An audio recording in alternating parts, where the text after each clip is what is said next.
Manchester SWP, long-standing member of Manchester SWP's branch, and he's going to speak on what's behind the cost of living crisis.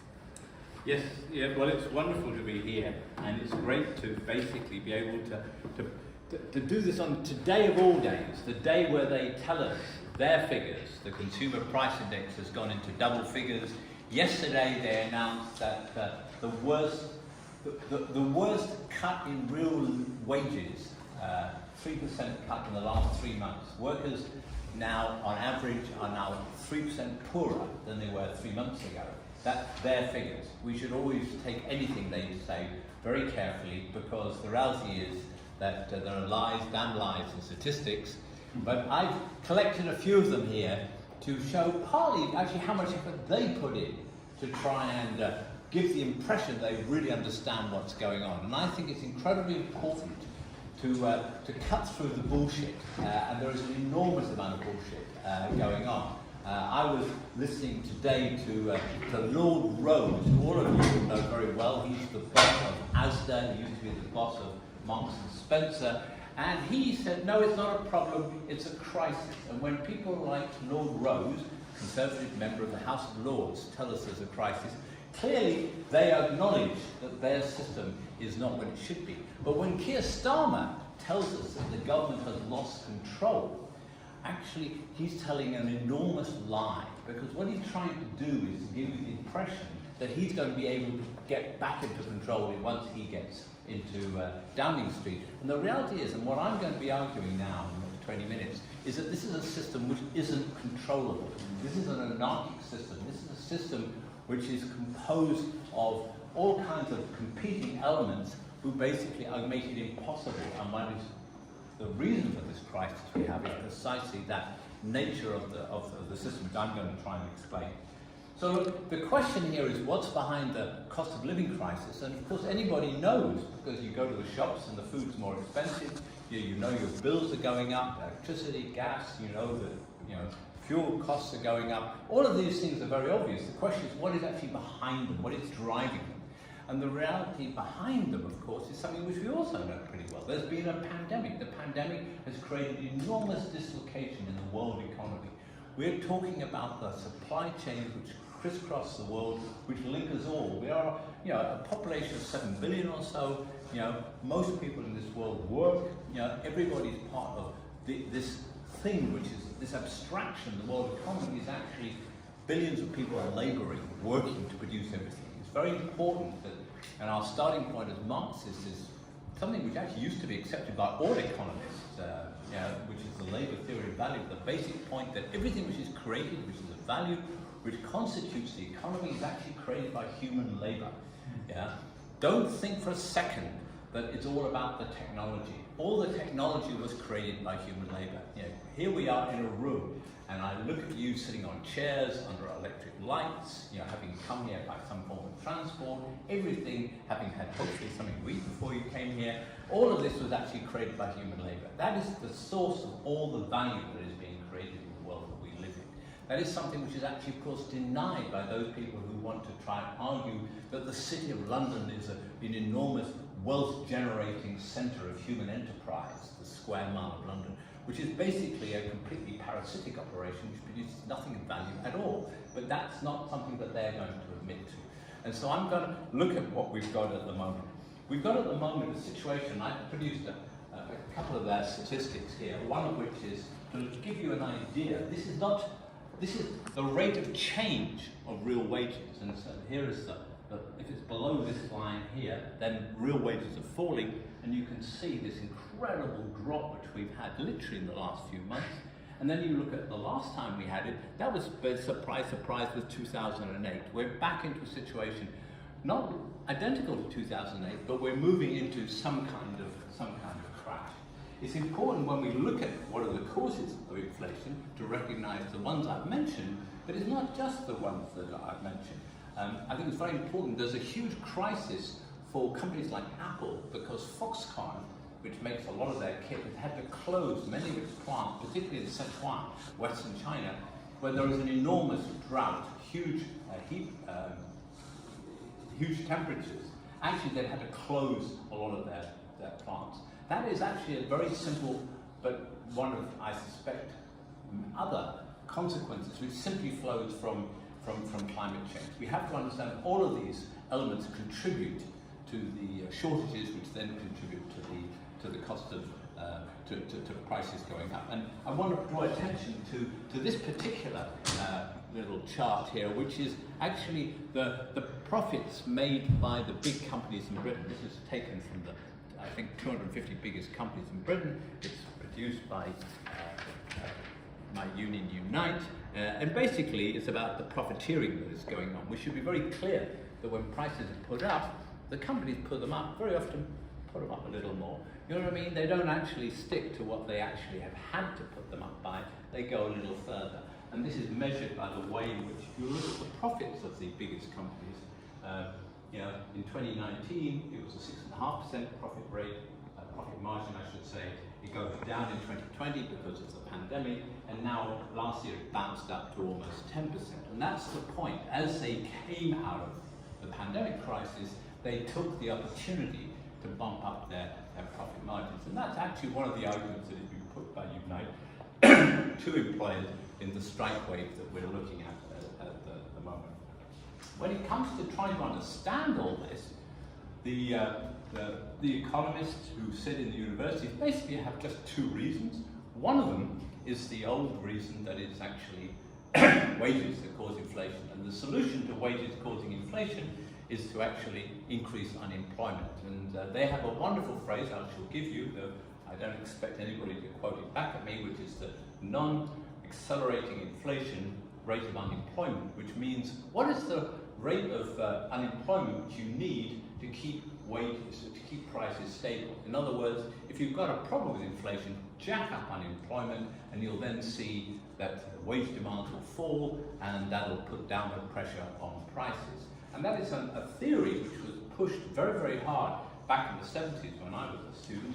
And I've got here, you probably can't see it too well, but the theory was known as the Phillips curve, and what you actually had in the 70s was not either the unemployment or inflation, you had both. And in fact, if you look at what we have at the moment, we also have both. There is actually the beginnings of a recession in this country. There is certainly a recession going on in the United States, where growth has now been falling for 6 months. What we actually have is both rising prices and a shrinking economy. Now, at the moment, we know unemployment has been falling, though it's just beginning to rise. Yeah? What is the other idea that our rulers have that is the cause of inflation? And the answer is they have the idea that too much money causes inflation. That basically, very simple, if you actually have more money chasing the same number of goods, the price will rise. It's pretty logical, isn't it? The reality is that when you have that attempt to apply that theory, that's exactly what Margaret Thatcher did back in the 1980s. What you do, of course, is you drive up interest rates. You make money, you cut the supply of money, and you drive up interest rates. I just want to spend a little bit of time talking about money, if I may, because most people think that, money is...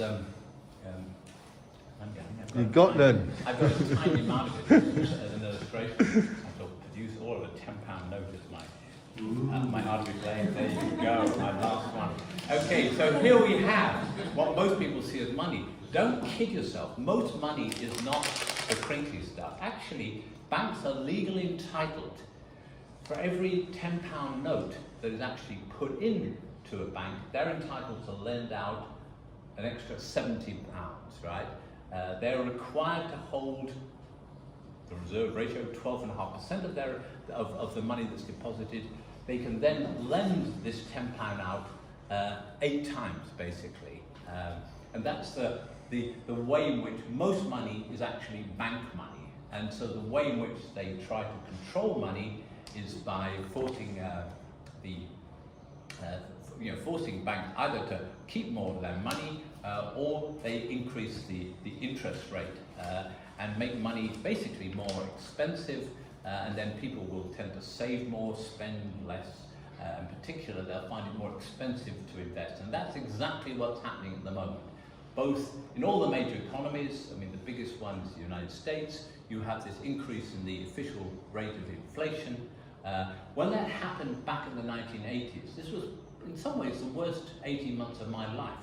A third of all the manufacturing jobs in Manchester disappeared in 1981, 1982. Places like Gorton had been world centres of engineering. They were sending stuff literally everywhere.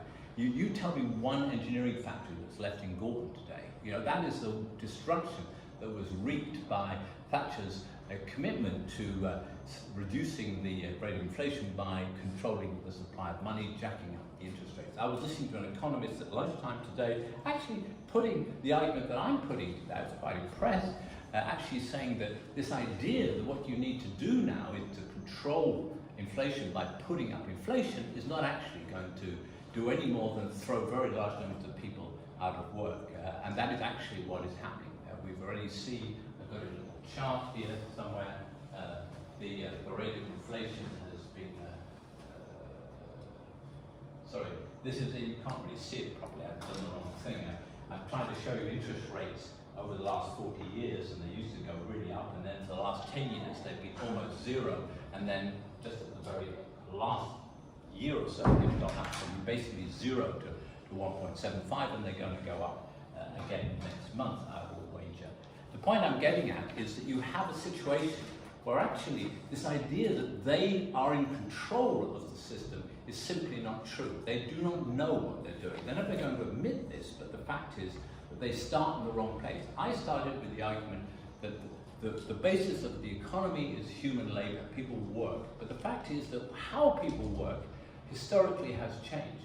We work in what is, we should call it by its real name, capitalism. Capitalism is a system where most people live by exchanging their ability to work for cash, and that's how they survive. That's actually a very recent system. For most of human history, people have actually not used money at all, and insofar as there has been exploitation, and capitalism is a form of exploitation, actually what you've had is a much more obvious form of exploitation. Slavery is a very obvious form of exploitation. You put people, to work, and then you feed them to keep them alive, basically, but you own them and you own everything they produce. Serfdom, what we feudalism, as it was called, is a system where you actually have people being forced to work in the fields, and at the harvest time, half or whatever the proportion is of what they produce is taken up and put in the storerooms of the lord of the manor, and half is what you use to keep yourself and your family going. It was a very simple form of exploitation. Capitalism claims to be a free system and had to be a system where you have a fair day's work exchanged for a fair day's pay. So what could be simpler than that? If you don't like the boss, you can go and work for someone else. The reality is, however, that no boss employs anybody unless they can make money out of it. That's the whole basis of it. So what you have is a system where people don't actually get paid the full value of the work that they're doing, and that what is over and above their wages is actually going to the profit of the employer. And that's basically why employers employ people, is because they want to make money out of it. Now, I'm not saying that there aren't bosses who aren't greedy. There certainly are greedy bosses, but it's important not to think that greed is driving the system that we're living in. The system we're living under is a system of competition. It's not one capital, it's many capitals. If we look at the way in which capitalism operates, it operates as a competitive system, and over the few centuries it's been in existence, what we've seen is an incredibly destructive process. And the destruction comes from the fact that there is no central way of planning capitalism, that employers decide to expand their production, take on workers when they think the profits are rising, and then at the point where they no longer are confident that profits are rising, they start to shed labour. So you have what is often known as the boom-stump cycle, or that is something which has been around now for 2 centuries or so, and very, very roughly every 10 years or so you tend to have either a boom or following it a slump. Trotsky said it very clearly. He said, capitalism is like the human body, which breathes in and out so long as it exists as a system. Only in the case of capitalism, it breathes in and out with booms and slumps of course are about making workers pay for the inability of the system to carry on developing profitably. We are in a situation now where it hasn't been much of a boom that we've had, but we're almost certainly going to see the end of a boom. How bad is going to be the recession, we don't know, but the reality is that they're going to try and make workers pay for the crash. They're going to throw people out of work, they're going to try and use the unemployment to cut wages, they're going to try and turn what is, a temporary position, I think we can say, of very relatively low unemployment to change that in order to be able to strengthen their own positions. And it's that crisis which is what we actually face as a class. And it's very important to understand that in this crazy boom stump system, which I sometimes describe as like sort of musical chairs, there's all this music, ba-ba-da-ba-ba-da-ba, everything is expanding, and then suddenly it's no longer expanding and there's a crisis, and at that point the music stops and some of the chairs are taken away and companies go out of business. And what you see then is out of them come a smaller number of bigger companies. What Marx called the centralization and concentration of capital is something which actually then leads to, historically, as I said, a fall in wages and the confidence eventually that it's profitable to make profits again and to bring the people, people back into employment on, hopefully from their point of view, lower wages, and therefore once again be profitable. The problem is for capitalism that as it develops as a system, and this is where it gets complicated, forgive me a little bit here, when you look at the capital that an employer has to use in order to produce, you have a mix of two items. One is the living labor that you hire when you hire workers, and then there is the dead labor, which is when you buy the machines, which are actually produced in an earlier period by workers, and in making the machines you need. Now what's interesting is if it's only living labor that is actually capable of creating profit, what you have is a system which actually, over time, uses far more machinery, far more constant capital, to use Marx's language, than living labor, far more dead labor than living labor. And so the ratio of living labor to dead labor changes to the point where there is a reduced, not so much reduced profit, but a reduced rate of profit, that the amount of profit that capitalism is able to generate goes down. And I just want to demonstrate this with these charts. I think they're pretty clear. This is actually the last century and a half of capitalism, and it looks at the rate of profit that has happened over this period. It goes up and down the whole time with boom and stump cycles, but what you find is that there are certain moments when it goes dramatically down. This is the Great Depression of the 1930s. Here we have the crash of 2008. But overall, the trend is very clear. That is actually an attempt to create the world rate of profit. Here is something which is based for a shorter period of time on what is called the G20, which is the 20 biggest economies in the world, the richer ones, if you like.